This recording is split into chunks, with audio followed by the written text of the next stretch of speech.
Welcome, Pewter Report readers, listeners, and viewers to a Monday edition of the Pewter Report podcast. Unfortunately, it's not a Victory Monday.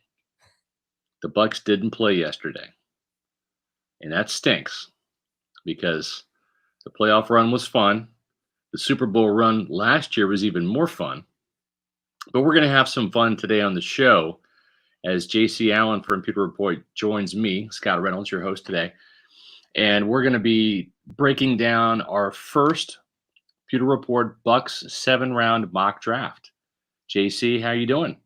Doing great. It is a bummer, definitely, because I think if the Bucs had won, you would probably have a victory Monday right now. Yeah, Going against that 49ers team and I agree.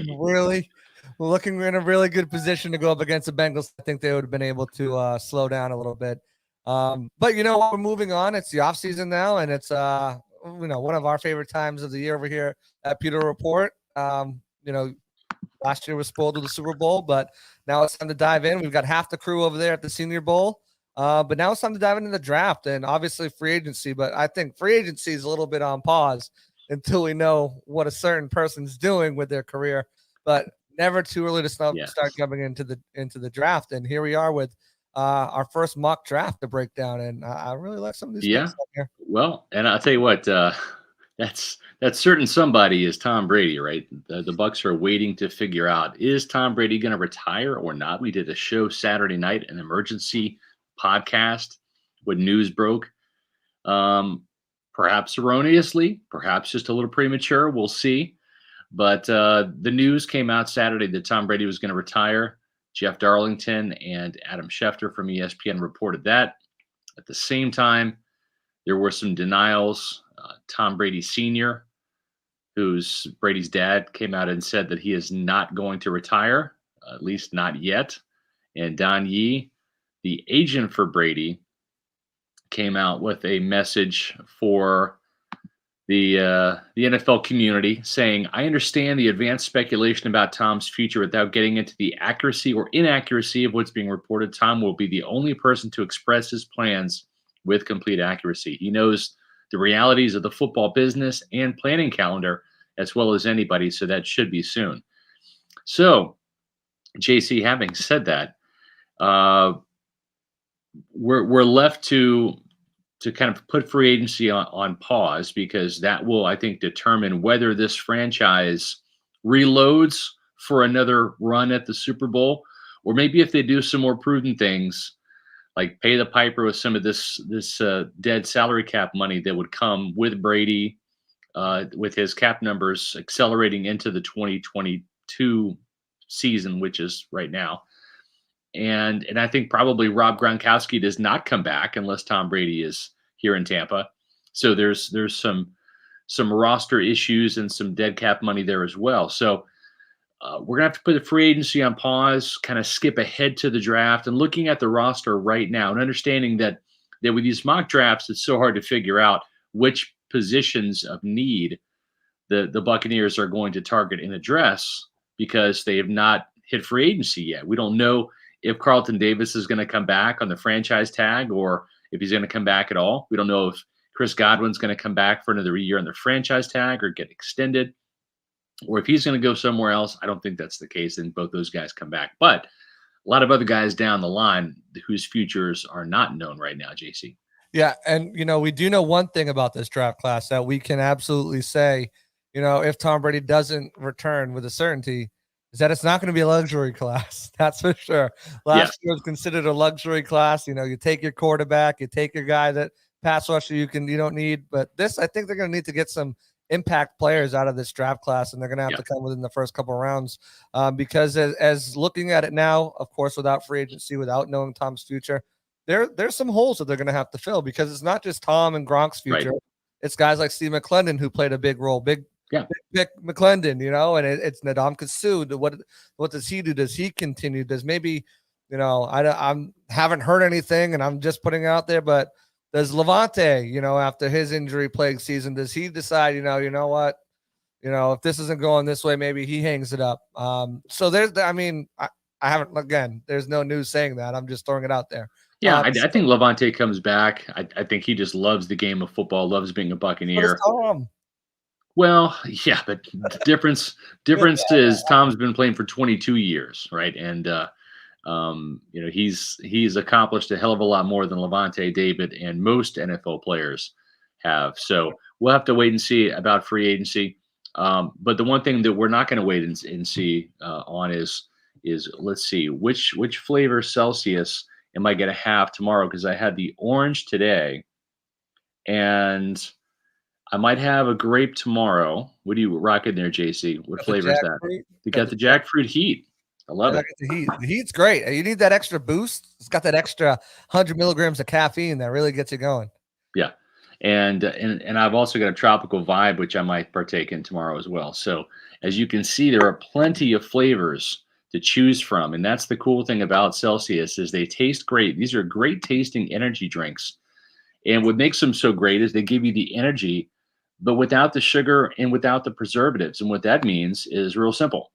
It means you're going to get the energy you need without the crash later on. And that's important because before Celsius, before I found out about these amazingly tasty energy drinks, I was drinking other more, mainstream type of energy drinks. And I would get that little rush of energy, but a couple hours later, because of the sugar in there, I would crash. It kind of defeats the purpose. But that's the beauty of Celsius. You get the flavor, you get the energy without the crash. And you can find those Celsius banners on pewterreport.com. Click on those, and you'll be able to find out where you can get them at a store near you. Or even better yet, once you find the flavors you like, go to Amazon, buy them in bulk, and use the subscribe and save like I do, because JC, they come right to your house. Mm. And you can save money. You can save 5% on those as well. Speaking of savings, right now, actually through today, the fast protein bars are 20% off on Amazon. Use the promo code 20FASTSTART. These are protein bars that are absolutely packed with protein, low in sugar, and packed with flavor. I had the white chocolate cookies and cream today, and that was pretty much my lunch. It's filling. It tastes like a candy bar, but it gives you all the protein that you need. And the other flavor too, the salted peanut caramel crunch, is also dynamite. I like to rotate between those two. Both of those are made by the folks over at Fast, which is partners with Celsius. Save 20% off on Amazon using the promo code 20FASTSTART. They don't taste like cardboard like some other ones. So No, you're exactly right. Yeah. I mean, I've tasted so many gross protein bars that do taste like sawdust or cardboard or whatever. These taste like candy bars. I mean, yeah, they're delicious. I don't know if I'm supposed to say that, but I mean, it's the truth. So. Yeah, we don't back anything we don't support, right? I mean, That's true. Hey. That's true. So No doubt about it.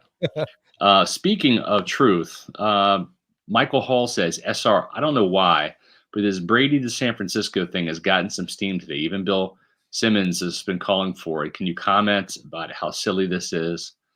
Yeah. The thing is, Tom Brady's under contract for next year, so he's not a free agent. He can't just say, I'm going to retire, then I'm going to go play for the 49ers.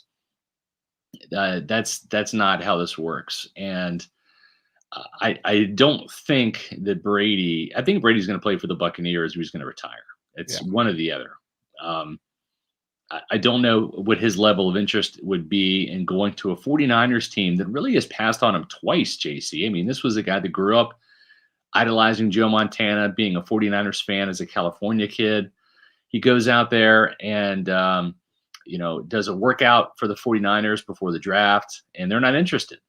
They passed on him. I mean, they're not the only team, right? He was a 6th-round pick, 199th overall. But the 49ers passed on him. What is the guy's name that they took? He had a quote out there. He said Giovanni Carmassi. Yeah, he's like, I stopped rooting or caring about the San Francisco 49ers when they passed on me 6 times and took Giovanni Carmassi or whatever his name is.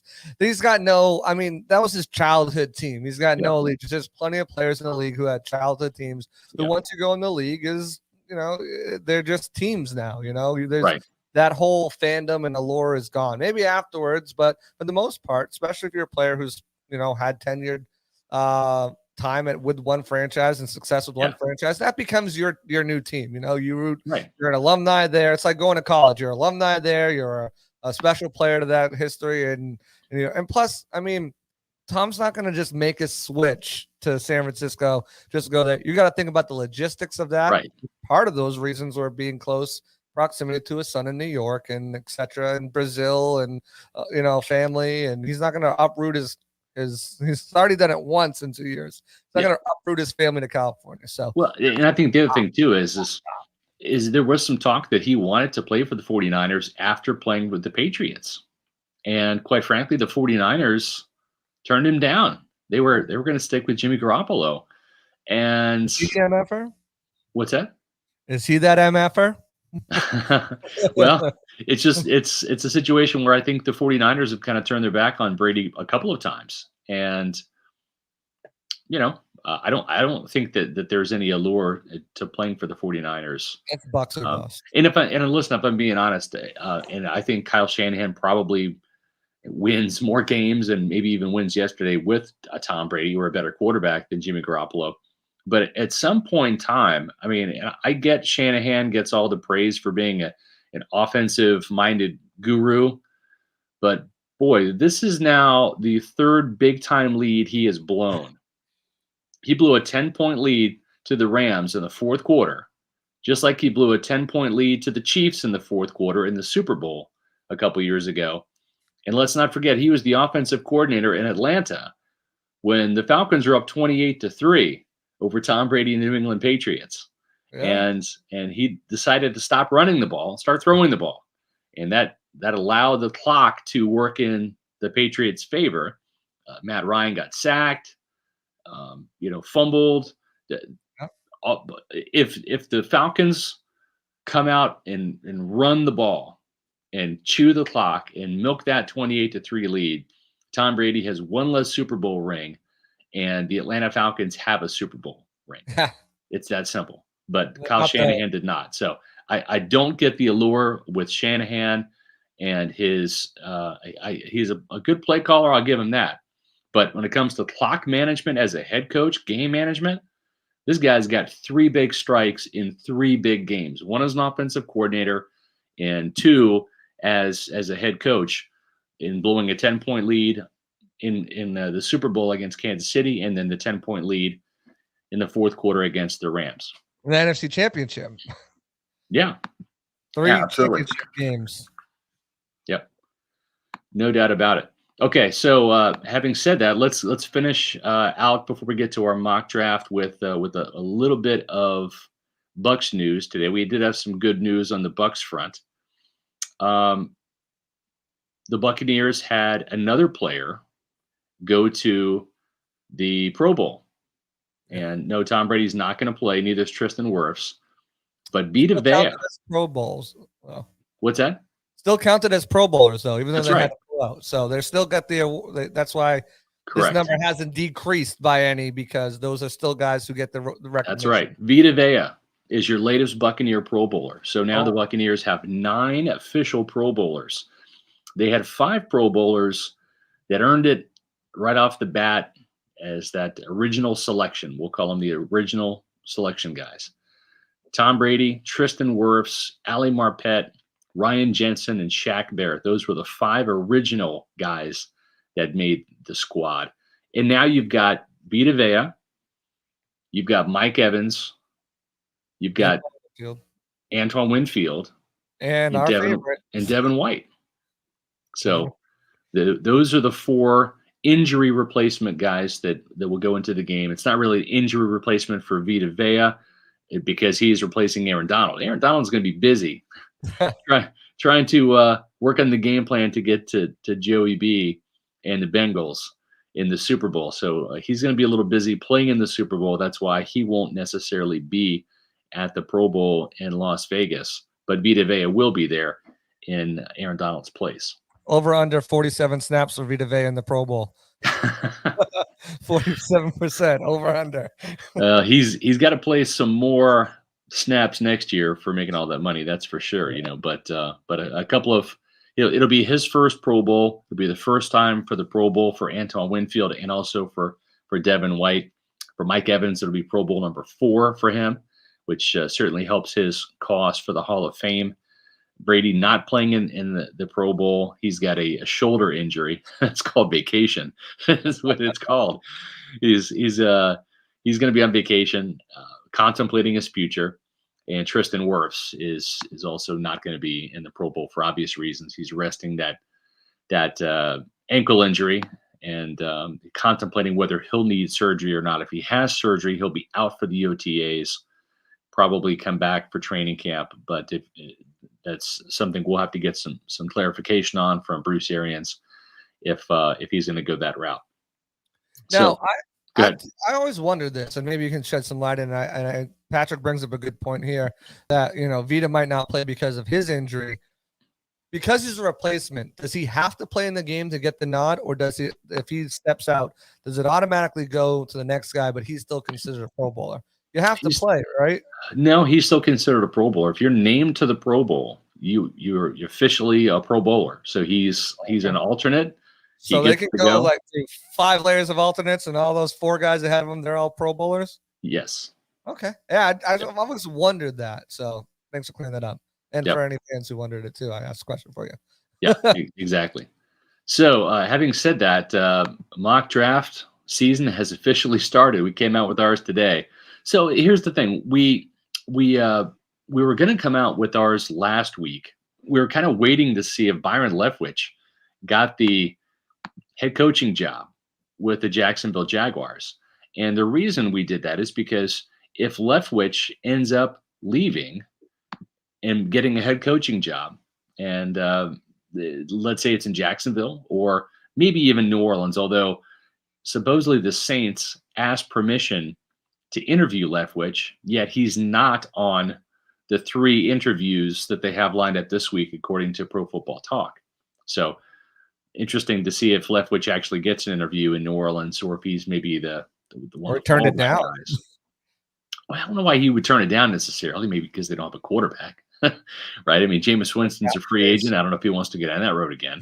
Taysom Hill is not the answer, and certainly he's under contract, but I don't see him being a Byron Leftwich guy at all. And Trevor Siemian is just, Trevor Siemian. The butt killer. The butt killer, yeah.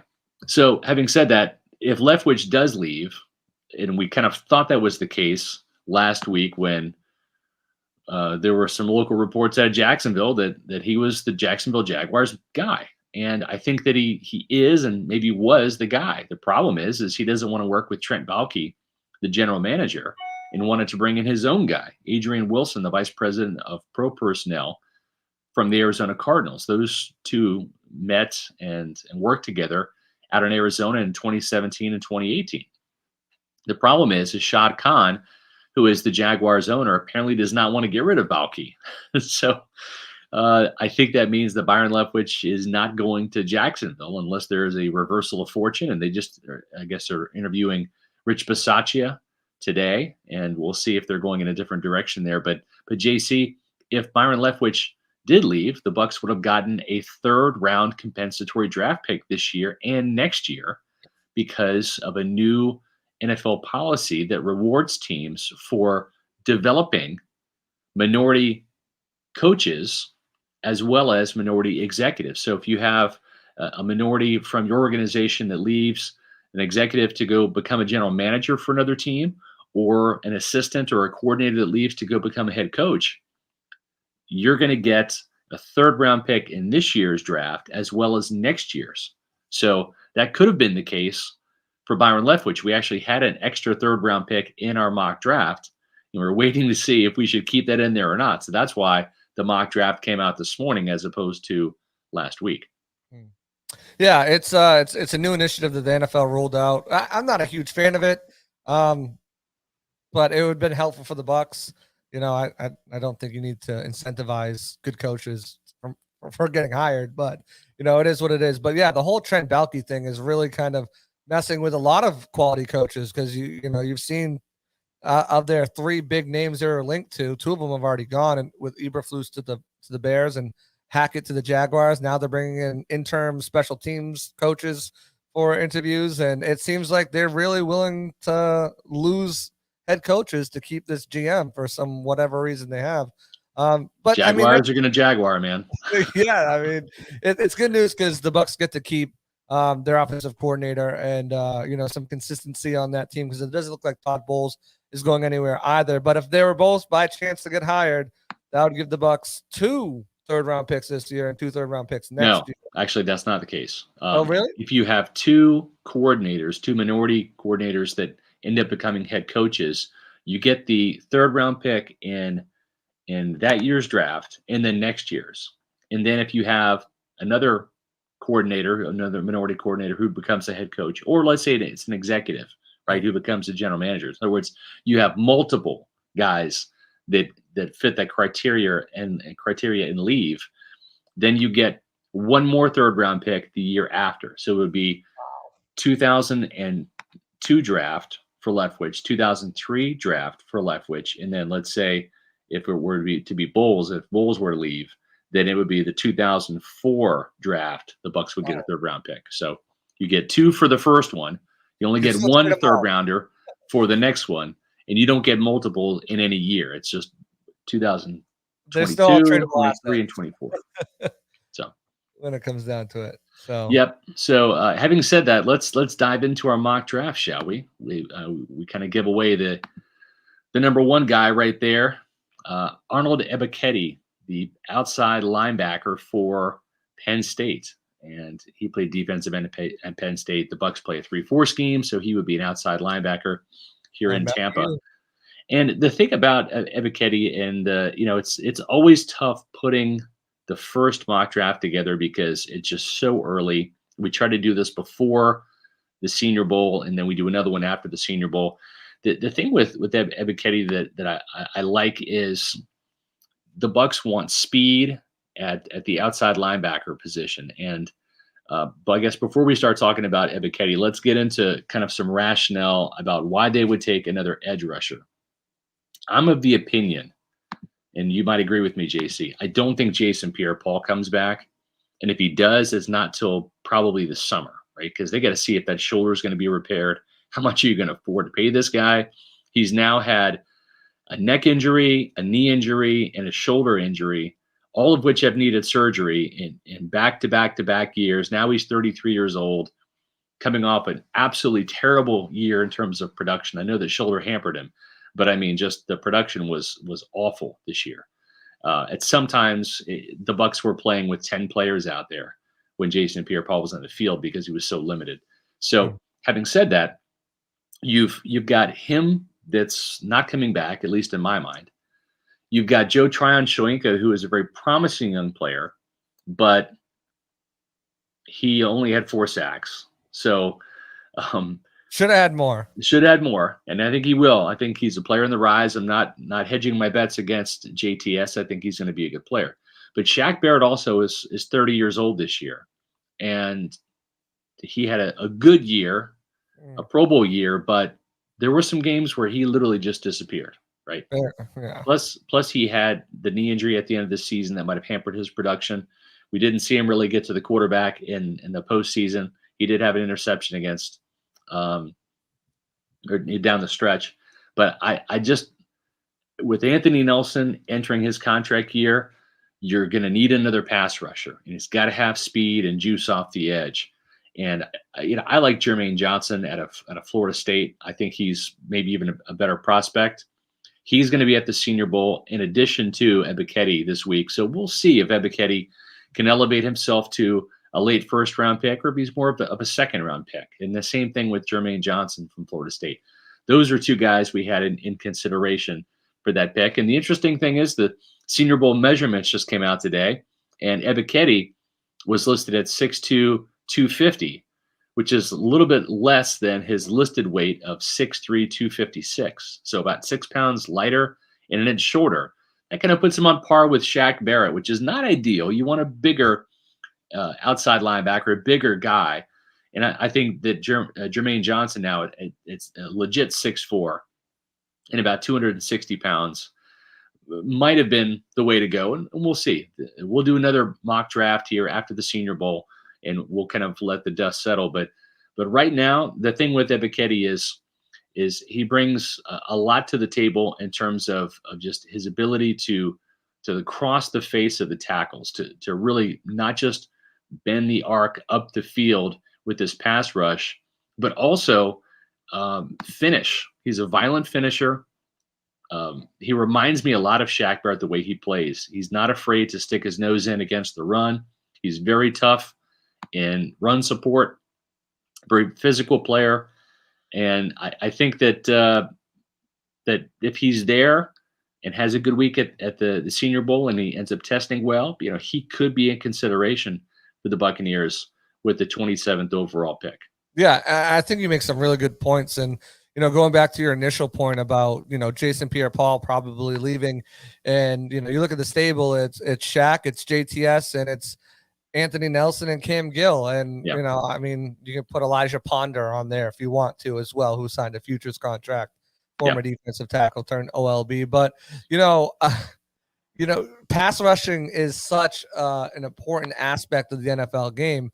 And while I'll give all the credit to Anthony Nelson for stepping up and really, piling up some sacks this year, he's still more of a run defender. He's not going to be a pass rusher. And if you're gonna lose JPP, you need to, even if it's a rookie and he's just coming in as a DPR, designated pass rusher, you need someone that can come in and do that, because Anthony Nelson's not the answer at that job or that position. Well, the other thing too, JC, is the Bucs were without Jason Pierre-Paul and Shaq Barrett for the last 2.5 games of the season, right? Shaq Barrett got hurt against the Panthers at Carolina, missed the second half of that game, then missed the final 2 games of the regular season. So, for a couple of weeks, the Bucs got a glimpse of what life is like without Shaq Barrett and Jason Pierre-Paul, right? And they had to start Cam Gill, I should say Anthony Nelson and JTS, with Cam Gill coming in off the bench, and the sack numbers plummeted over the last couple of weeks as a result. Yeah, and you have to have quality backup, quality depth. And like I said, Anthony Nelson did a great job. But I think if you can get a guy like this or Jermaine Johnson, or even another name that's been tied to them pretty often, who, is that kind of tweener defensive tackle, edge rushing guy, Logan Hall out of Houston. If you get one of those guys who can, really get after the quarterback and put some pressure on him with speed, with power, I think that's what you need. And it also, it's so funny because everything that we're talking about now, whether it's the draft, whether it's the offseason, hinges on one guy's decision. And the sooner he makes it, the sooner evaluations. And I think we all know which way he's leaning, and that's Tom Brady decision to retire. Changes the aspect, because this team has constructed, I think, has a shot of really competing in the playoffs. But if you're going to get a quarterback in who's more of a game manager, who's not going to be able to take over, if you're not getting one of these upper echelon, you got to improve the defense. You got to improve the defense, and you got to do that, I think, early in the draft. As much as I think, and I see a lot of people in the comments here are talking about splash wide receiver move, get that big third wide receiver, and I think that'd be great. But if you have a quarterback who can't, go through his progressions and find the third receiver on any given play, that's going to be an issue, because of whether it's, processor release, whether it's offensive line has a, regression because of the release issues, whatever it is. I think bolstering up that defense and making this potentially one of the best defensive units the league has seen ever, or certainly the last few years, is your easiest way to potentially get back to a Super Bowl, kind of like the Brad Johnson years when you had listen, you can look at the Final Four here in the playoffs and say Patrick Mahomes, right? Joe Burrow, Matthew Stafford, right? And Kyle Shanahan, right? With the 49, Deebo Samuel with the 49ers offense. Jimmy G, come on, say it. But the reality of it is it's the defenses, right? It's the Bengals defense that shut out Patrick Mahomes and held him to 3 points in the second half, right? It was the Rams defense that ended up winning that game at the end and holding the 49ers without an extra point, or I should say another point after their 10-point lead in the fourth quarter, and stopped them on a couple of drives. It was just as much the defense as it was the offense. mean, these weren't shootout games, folks. These were not games in the 40s, right? These were games in the 20s, and that's because of the defense. And Yeah. as great as Tom Brady was in the Super Bowl with the 3 touchdowns in the first half, and Gronk was with his 2 tutties, I mean, we saw that the star of the show was the Todd Bowles defense, holding the Chiefs out of the end zone into just 9 points. So Yeah. Out of if you're going to go to the, I mean, again, the Bucs should have stopped the Rams, right? 2 plays, got them in field goal range. Matt Gay threw the uprights, and all of a sudden it's the Rams, not the Bucs, playing in the NFC Championship game. So the defense is definitely going to need some, some more playmakers. The thing that you have to like about Ebiketie is he played his first 3 years at Temple, and then was where? at Temple. Where? Temple. That's Bruce Arians' old school. Todd Bowles' alma mater, right? There So you go. he's a Temple guy that slowly came on 2 sacks back in 2019. In 2020, he was a full-time starter, 42 tackles, 8.5 tackles for loss, 4 sacks, 3 forced fumbles, fumble recovery for a touchdown against USF. Then he transfers to Penn State as a grad transfer. 62 tackles last year, 18 tackles for loss, 9.5 sacks, 2 forced fumbles, and a pass breakup. He's from Cameroon. I think this guy's football is his best football is ahead of him. So we'll see. As of right now, we've got Ebiketie in there. Oh, and by the way, the guy can block some field goals too. He had a block against Wisconsin in week 1, and then blocked another kick. So he can help out in special teams right off the bat. To describe this guy in one word, disruptive. Yeah, he's disruptive, whether it's in the backfield, whether it's blocking kicks, whether it's stopping the running back, whether it's rushing the passer. He has the raw traits and tools to just be an absolute disruptor to quarterbacks and running games alike. Yep. Now, let's go on to our second pick. Need better defensive backs? Yes, yes, the Buccaneers do. A nickel cornerback, please. Well, see, here's the problem, right? Because while the Buccaneers do need a slot corner to really come in and challenge Sean Murphy-Bunting, they have a couple of options that they've been able to kind of put in there. I'm not saying that Ross Cockrell is the answer. I'm not saying Mike Edwards is the answer, or even Antoine Winfield is the answer. But it seems like they've got a little bit more coverage in the slot. And I'm not sure if this guy is going to be able to play in the slot. He's more of an outside corner. But when you have Jamel Dean missing as many games as he did, and Carlton Davis missing as many as he did, those outside cornerback positions are just as important as the slot, right? I mean, we saw too much of Pierre Desir, too much of D. Delaney, not enough of Richard Sherman because he got oft injured. But our second pick was out there. Yeah, second pick is Kobe Bryant, right? I should have put this up in the first round. We had Penn State outside linebacker Arnold Ebiketie. In the second round, we've got Cincinnati cornerback Kobe Bryant. Now, the interesting thing about Bryant is Sauce Gardner is one of my favorite players. He's the other Cincinnati corner. This is a guy in Garner who will be one of the first cornerbacks taken in the draft. And his name is Ahmad Garner, but they call him Sauce. The guy didn't give up a single touchdown during his college career. Now, Bryant did. Bryant gave up a couple scores. But the thing about Bryant is he was not Sauce Gardner. Bryant was the Jim Thorpe Award winner as the best defensive back in college football. Now, that doesn't always mean anything because Jonathan Banks was a former Jim Thorpe Award winner, former second-round pick by the Buccaneers several years ago, just didn't have the speed to play. But Kobe Bryant does. At 6'1", 198 pounds, he's got enough size to play. And that is actually his weight. He got measured in at the Senior Bowl. I think he was 193, but the 6'1" is legitimate. Todd Bowles wants bigger outside corners. This guy fits the bill. And the thing you have to like about his game is just the production. He was a 4-year starter, 2 interceptions, 9 pass breakups, and a forced fumble back in 2018. In 2019, 54 tackles, an interception, 8 pass breakups. In 2020, 35 tackles, 4 interceptions, 7 pass breakups, and a forced fumble. And then last year, 44 tackles, 3 interceptions, 11 pass breakups, 3 forced fumbles, and a pick 6. So what I like about Kobe Bryant is the length. I like the fact that he's battle tested. I like the fact that he was also picked on a lot because teams were avoiding Sauce Gardner and throwing in Bryant's direction. And he still rose to the occasion. And he's a long corner. Can he play inside? He really wasn't asked to do that at Cincinnati, but I think he could probably handle it or at least give him a try on the inside. But having another outside corner, just in case Jamel Dean doesn't develop, right? We don't know if Dean is going to be worthy of re-signing.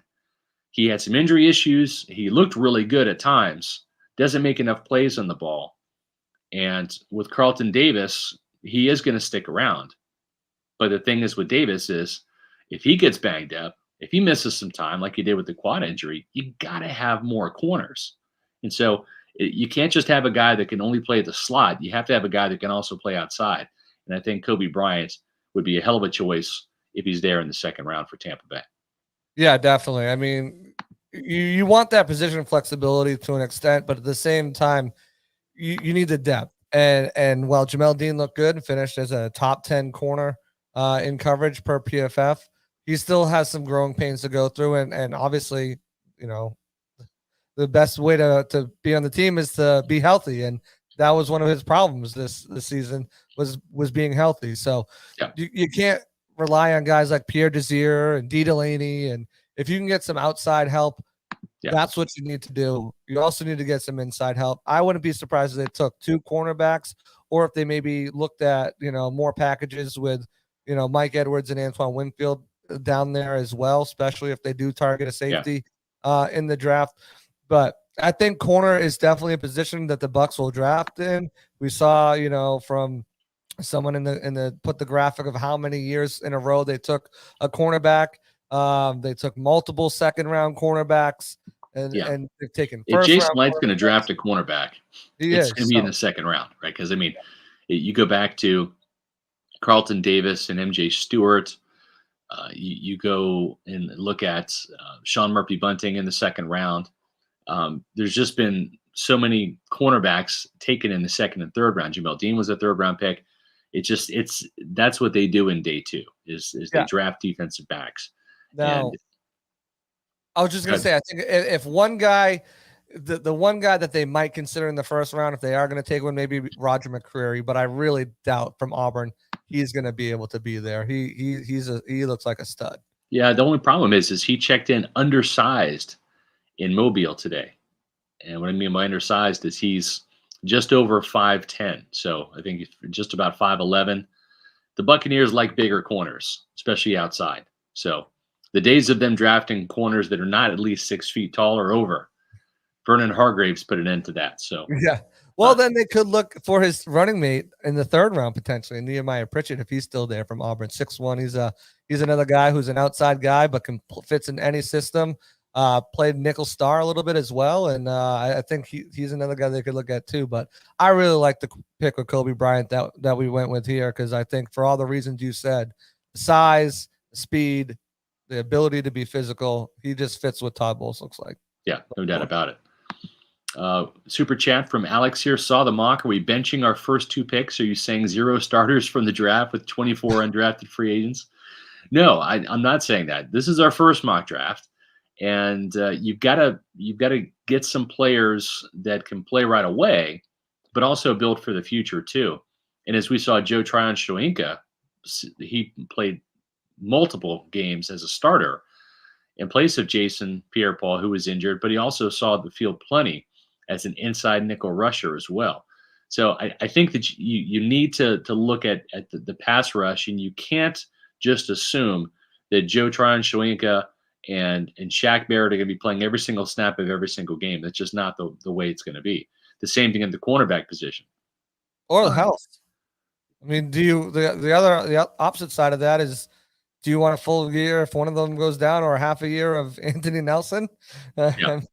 I mean, and the other thing too is again, Sean Murphy-Bunting and Jamel Dean, I would say to you, JC, one of those guys is not going to be here for sure, and there's a chance neither one of them return, right? So you have to start looking for an upgrade in talent. I like how Dean played at times last year.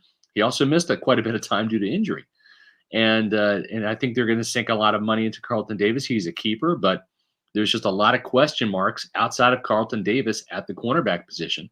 You Right. can never have enough good corners, and this past year was certainly an indication of that. So let's go on to the third round here, JC, and let's look at the offensive side of the ball here. The selection that we're going to put in there for the Buccaneers in the third round when they draft a wide receiver is Romeo Doubs. Now, Doubs is a guy that is going to be at the Senior Bowl as well. So all three of these players, Ebiketie, Kobe Bryant, and Romeo Doubs, are going to be at the Senior Bowl. John Ledyard, Matt Matera, Casey Hudson are going to be there. Actually, they're in Mobile as it stands right now. And they're going to be looking at these players in person. And the thing about Doubs is he's got good size, just under 6'2", 205 pounds. He's got the size you need to play inside, but he can also play outside. And he was a back-to-back 1,000-yard wide receiver at Nevada, where his quarterback, Carson Strong, is considered to be possibly a first-round pick. And the thing about Doubs is he can do everything from get some yards after catch. He can separate down the field on deeper routes, deep crossers, go routes, etc. And he's also a contested catch guy. He's not a 6'5" guy like Mike Evans is, but he will have the ability to go up and get the ball over smaller cornerbacks, even guys his size. So Romeo Doubs, like the Bucs drafted another wide receiver, Chris Godwin, in the third round back in 2017. That's the round as it stands in this mock draft where we see the Bucs address the wide receiver position. Yeah, and he's got all the traits that Jason Lights looked for. You know, he's 6'2". I think he's 210 pounds did he weigh in today? 5. Yeah, so I mean, he's got the size, the height, the build, and his route running is pretty good. Obviously, you're going to increase that once you get into the NFL. He's had some drops, but he's overcome those. He screams, potential Bucs player that can fill in a multitude of roles, which is what you need at that third wide receiver position. Outside, inside versatility, truly outside, inside versatility.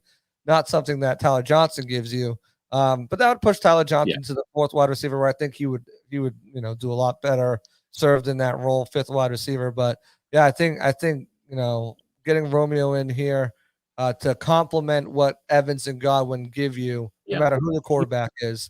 He's not solid. as fast as Brashad Perriman, but Doubs would be the receiver that the Bucs hoped Perriman would be. I think that would be the hope. Doubs came on the scene, and he's really been a 4-year starter. He had 562 yards receiving as a freshman. As a sophomore, it improved to 649 yards and 4 touchdowns.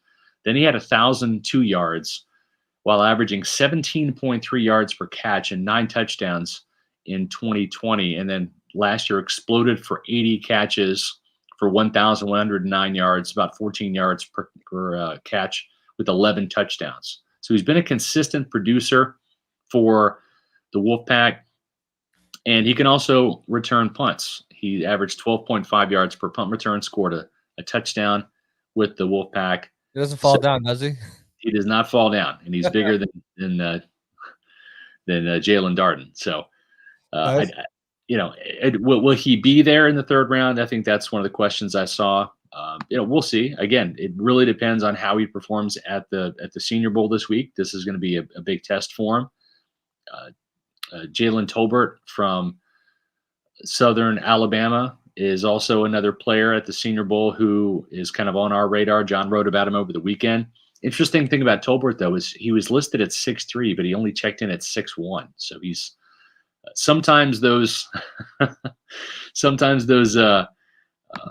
Senior Bowl weigh-ins can really tell on you, right? If you're fibbing when it comes to your height and weight, your measurements, in your college program. So absolutely that. And I mean, once we get to the combine, those numbers as well, what's his 40 time, what's his vert time, because we know Jason Light looks at those heavily when he's drafting wide receivers. He's got the size, he's got the weight. Does he have the 40 time? Does he have the vert time? And how does he perform at the Senior Bowl? Going to be big things to complement what he put on tape over at Nevada. That's right. And speaking of Senior Bowl, we're going to be having a couple of shows live at night, starting tomorrow night with John Ledyard, Matt Matera, Casey Hudson. They're going to be broadcasting live, doing the Pewter Report podcast live from Mobile.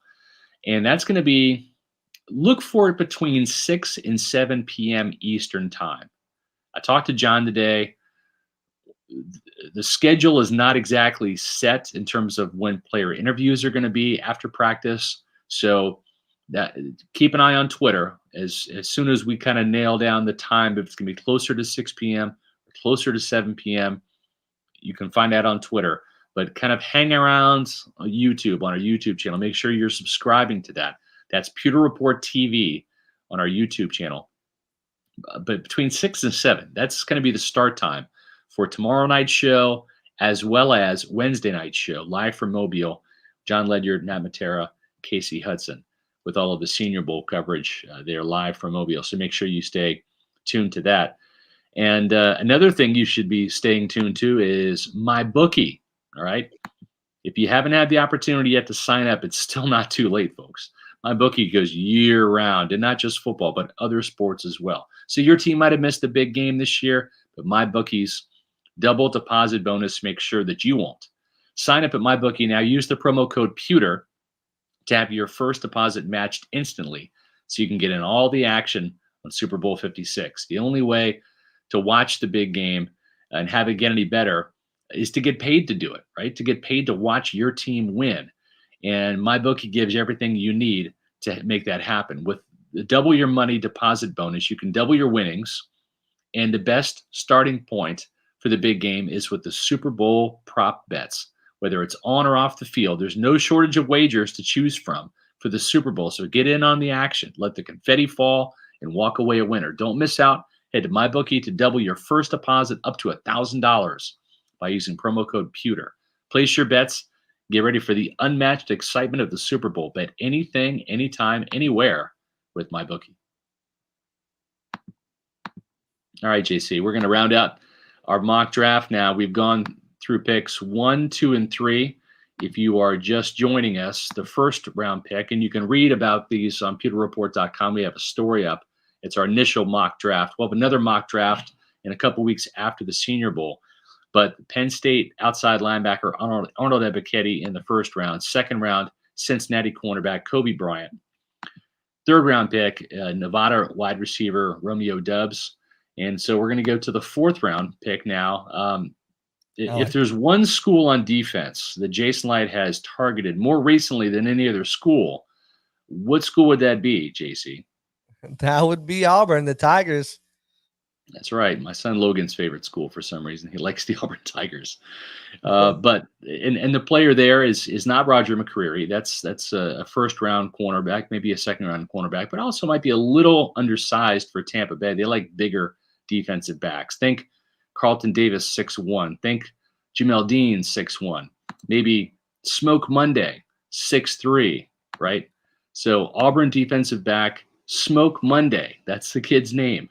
And awesome. He's an intriguing prospect. He really is, JC. I know you've watched him a little bit. What are some of your thoughts about Smoke Monday? A bigger, rangier defensive back. He's a safety, but he also played in the slot, 6'3", 199 pounds. Yeah, I mean, that's just it. His versatility. He's and you wrote about him, kind of a combination of Antoine Winfield and Mike Edwards, but also a little bit of Jordan Whitehead, because he can play in the box down there. He's big enough that he can be a big factor in the run game, but he also can create turnovers. He can get after the quarterback. He can stuff the run. He's got obviously some deficiencies. He's going in the fourth round, but this is a guy who just he makes plays. He does. I mean, he's a big time playmaker. His stats and what he's been able to do over the course of his career, it's just playmaking. And he comes from a school that Jason Light loves to target. And I don't think, because there's, and I mentioned Nehemiah Pritchett too. There's 3 guys in this draft that are going within the first 4 rounds, I think, and obviously it's going to be the cornerbacks, and Smoke Monday is one of them. I don't think there's any way that with the Bucs get out of this draft and not targeting at least one of those Auburn secondary players, because that's what they do. They take secondary guys, and all 3 of these guys have assets that they could have. But as a team that could be losing Jordan Whitehead, which I don't think they do, but they're definitely losing Andrew Adams, most likely, who came in here as a straight free agent, signed. Well, and the other thing too is Jordan Whitehead. We'll see what type of market there is for his services. But then you've got Mike Edwards, right? Who'll be entering his contract year as well. And while on one hand, he's the team's leading interceptor, right? He had 2 pick sixes against the Falcons. The other hand, he only played 16 snaps, and they were horrific snaps against the Rams in that NFC divisional playoff game, right? So he's in a contract year coming up, just like Jamel Dean and Sean Murphy-Bunting. And if you're going to pay big money to Jordan Whitehead to have him stay, and you've got Antoine Winfield Jr. coming up, down the pike after him, can you afford to keep Mike Edwards? So again, you're drafting a player that you want to get in the field this year and have him compete, but at the same time, you might be drafting a guy that is eventually going to take Mike Edwards' spot, or maybe Jordan Whitehead's. But you mentioned the playmaking: 171 tackles in his Tigers career, 8 pass breakups, 5 interceptions in his career. He had 3 defensive touchdowns for the Tigers, including a key pick 6 in Auburn's 48-45 Iron Bowl win over Alabama in 2019. Who was the quarterback then? Was that 2019? Is that Tua? Yeah, I think it was Tua. Yeah, Tua, right? It was Tua. Yeah, and then he had a 100-yard pick 6 against Tennessee.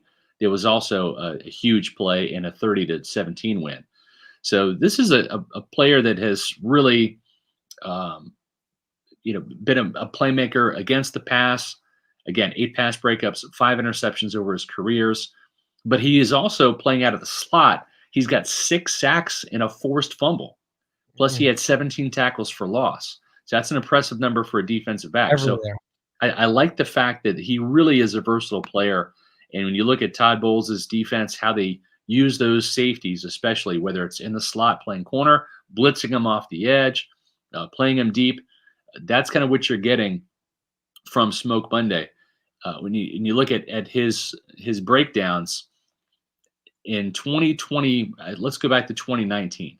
He played 91 snaps in the slot, 18 at corner, 99 in the box, and 117 deep. Okay. In 2020, he played 197 snaps in the slot, 226 in the box, and 263 deep. And then last year, he played 198 snaps in the slot, 252 snaps in the box, and 293 deep. So you're getting a corner, or I should say a safety, that can play like a corner in the slot. They can play like a strong safety in the box and do the blitzing and the tackle for loss thing that Jordan Whitehead does. And he also has the range and the size and the playmaking ability to play some center field for you, like Antoine Winfield. So just an incredibly versatile player all the way around. And we'll see if he's there in the 4th round. He might even be a player the Bucs might have to consider on day 2. Yeah. I mean, he's got everything you're looking for. I mean, you give yourself an insurance policy, you give yourself a dynamic playmaker. You can play some special teams as well. And you have a need. If you do bring back Whitehead, you have a need at 4th safety. You get him in the 4th round, absolute steal. Let him develop behind, I think one of the best run support, hard hitting safeties in the game right now. And Jordan Whitehead, if he's back, and one of the best free safeties, just going to improve him along with, some great coaching from that staff. So if they can steal him in the 4th round, at the end of the 4th round, I am all for that pick. As soon as this mock came out, Scott, I said, I love Smoke Monday. I just love the pick. Yep. And we'll see how all of this stuff shakes out. Again, the Senior Bowl in the East West Shrine too, but which is Thursday night, by the way. So East West Shrine Thursday night, Senior Bowl on Sunday. So, or I should say Saturday. So it'll be interesting to see how some of these college all-star games play into some of these players moving up or moving down, Right? We can see those guys go either way. Yeah. And then round 5, they're going to go with running back Rachaad White out of Arizona State. And this is an interesting player because when you look at Rachaad White, and right now the Buccaneers, they have technically 2 running backs under contract, right? They've got Keyshawn Vaughn and they've got Kenyon Barner. Those are the only 2 running backs that are under contract. We expect them to lose Ronald Jones. We also are not sure about Leonard Fournette if he's going to return and how much his asking price would be. Even Giovanni Bernard, not sure if he's going to return or not, especially if Tom Brady doesn't come back, right? So they're going to need a running back. And what do running backs have to do in Tampa Bay to see the field, JC? Got to have hands, got to pass protect. That's right. They got to be factors in the passing game. And that's exactly what this guy brings to the table. Rachaad White's an interesting player because I've watched some of his highlights and I've seen some of the games that he's played in. And I don't know if he's actually fast or looks fast. Because sometimes he looks like he's slow, like he's just gliding. But you could kind of say that about Le'Veon Bell. You can kind of say that about Leonard Fournette too a little bit. They're not the fleetest of foot, but yet they're patient guys, solid vision, and not great speed. And that's kind of what Rachaad White has. But he's a bigger back at 6 foot. They list him at 6'2", but he actually weighed in at the Senior Bowl. He's another Senior Bowl guy at 6 foot even, 210 pounds. But he's a bigger running back, a little bit of an upright running style. Again, will kind of remind you a little bit of a smaller version of Leonard Fournette. But this guy does a really good job catching the ball. He only had 8 catches for 158 yards as a JUCO transfer in a very, very shortened season. Remember, the Pac-12 schools only played a handful of games during the COVID year of 2020. But he had 8 catches for 158 yards. He averaged 19 yards a catch and had a touchdown. In addition to averaging 10 yards a carry, 42 carries for 420 yards and 5 touchdowns. Then, and he was a JUCO transfer. So then, when he really became the workhorse back for Herm Edwards' Arizona State Sun Devils team, he had 1,000 yards even and 15 touchdowns as a runner, averaging 5.5 yards per carry, but then had 43 catches, JC, for 456 yards. That's a 10.6 yard average and also a touchdown. So this is a complete back that can really do some damage as a runner and as a receiver. 16 combined touchdowns. There's only 17 players that rushed in the country that rushed for more. This guy, yeah, I mean, he's the problem with him, and the problem here is we're gonna find out what he's about at the Senior Bowl. I have a hard time thinking that he might be able to last to the 5th round after this weekend, but he just has good vision. You know, he can hit the hole with some authority sometimes. He actively seeks out pass rushers when he's protecting the quarterback. He's not waiting for them to come to him. You know, he shows traits of potentially being a 3-down back in the NFL. He's obviously got the size. He's obviously got, you know, the running ability, the receiving ability. And he's not afraid to get his nose dirty in the blocking game. So it's gonna, you know, and he's tough. He's tough as nails. I mean, there's been multiple plays where, you know, he's not taken down on the first hit. It takes multiple guys, and he's dragging guys. And, you know, I just think if the Bucs are gonna wait to grab a running back later in the draft, and this guy's here in the 5th round, it's a steal. It's a steal and a half. And I think he could be a huge, you know, this is one of those things, the Keyshawn Vaughn picks, where they thought Keyshawn Vaughn, you know, was going to, everyone had him as a 5th, 4th round guy, and they took him in the 3rd. This is a guy who I could see just because of, and credit to SR, you know how good he is at picking these guys out that fit the Bucs system. You know, this is the guy I think the Bucs could say, hey, this guy is really fits our system well, fits what we're doing well. Leonard Fournette is gone. And they could take him in a higher round. They could, for sure.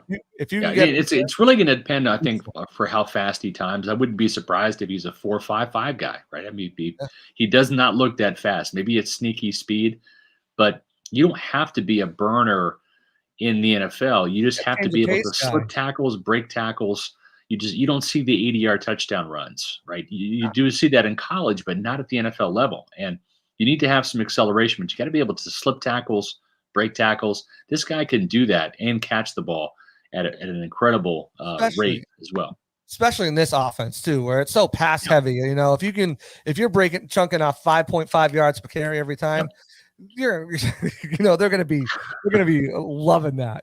So the fact Exactly. that he can make some guys miss and take it to the house, here and there, like that's an added bonus.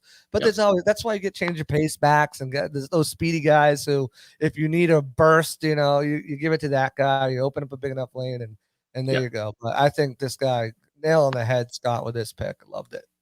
Well, I appreciate that. And if you love Pewter Reports and you have not given us a super chat and you're looking for another way to do that, you can donate today. I heard that we had a $500 donation, JC, today. Thank you. $500. I'm not sure who that's from. I need to find out so we can give that person some credit. But we appreciate all the super chats we've gotten all throughout the season, and even we've got a couple today. But we have another way that you can give to Pewter Report. Think about it like as an internet tip jar, right? If you like our content on pewterreport.com, if you like these podcasts, go to pewterreport.com/donation. You can sign up to donate. A one-time donation as little as $10 or up to $500 or more if you want to. But we also have monthly donations where if you would like to sign up and be a monthly donor to help support our efforts here at Pewter Report, we have some real expenses like making sure we have people at the Indianapolis Scouting Combine coming up next month. And we've got 3 members of our staff at the Senior Bowl, right? Incurring some real expenses to bring you that coverage. But this is a way that you can help Pewter Report on a monthly basis for as little as $3 a month. We also have $5 and $9 options as monthly donors as well. So if you're inclined, visit pewterreport.com/donation and you can drop your internet tips in our internet tip jar over there. It really helps us out to be able to do these things. And also, one thing that we are adamant here at Pewter Report is we do not want to be putting any of our content behind a paywall. You guys deserve this news. You guys deserve this coverage.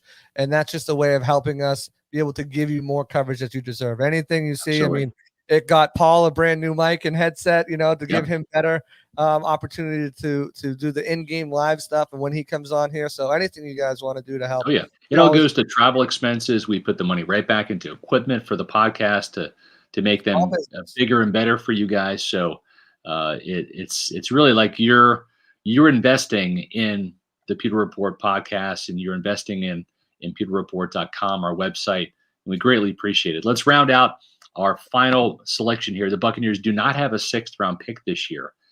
They will have, I would suspect, a compensatory pick probably, and that we'll see where that shakes out. But as it stands right now, the Bucs have 6 picks in the 7th, in the 7 rounds. Not having a 6th round pick, they traded that to Philadelphia, so their final selection is at the end of the 7th round, and that's going to be a very big tight end who is really turning some heads at the East-West Shrine Bowl, and that's Virginia tight end Jelani Woods. Woods is a big guy, right? This is a really good draft for tight ends, JC. The Buccaneers very well might need some tight ends because Cam Brady is the only one under contract right now, if you count Cody McElroy, who's a practice squad player. But Cam Brady probably going to have to restructure his deal if he's going to come back. He's 30; he'll be 31 this year. And $6.5 million too. Yeah, right. So OG Howard ball on 3rd down. You're not a $6.5 million player. OJ Howard probably getting a fresh start elsewhere. Rob Gronkowski, if Tom Brady's not coming back, I don't see Gronk coming back, right? So they might have to start over at the tight end position. And the thing with Bruce Arians, he wants a guy that can block as well as catch the ball. And this guy, Jelani Woods, is a big guy. He's every bit of 6'6", actually 6'7", 275 pounds. So he is a big tight end. Actually started off as a wide receiver, then grew into that body at Oklahoma State, where he didn't see a lot of action for the first 3 years of his career. He averaged 17 yards per catch, 7 catches, 120 yards, 2 touchdowns as a freshman. As a sophomore, 16 catches, 112 yards, and a touchdown. In his last year as a junior at Oklahoma State, 8 catches, 129 yards, a 16-yard average, and a touchdown, but then blew up at Virginia as a grad transfer, 44 catches for 598 yards, 13.6-yard average, and 8 touchdowns. So this guy was a big red zone weapon for the Cavaliers, had some really big games for them, and is a really good blocker. He's turning some heads. I doubt he's going to be there in the 7th round. This is probably one of those wishful thinking selections because now the thing is this is a very, very deep tight end draft. So this is one of those positions that not every team prioritizes. It could be a situation where just because there is so many good tight ends, it could be a bit of a luxury position. Sometimes you see running backs, tight ends slide in the draft as a result. So I think it's a situation where he might not be there in the 7th, but the Buccaneers, if they like Jelani Woods, they might have to use a 5th-round pick to get him because it's such a late pick. Yeah, I mean, he's definitely been turning heads. I mean, he's definitely a willing blocker, obviously getting better. The problem is his size, right? 6'7", it's hard. These guys getting low on him. He's got to he's working, to pad level, right? It's leverage and body positioning as well, because he's got such a big frame. But man, he's got some soft hands near the red zone. So I mean, he'd be a great pick. But I mean, you just hit the nail on the head too with tight ends too. If it's not this guy, there could be another tight end that drops to a pick. And there's also the maneuverability factor.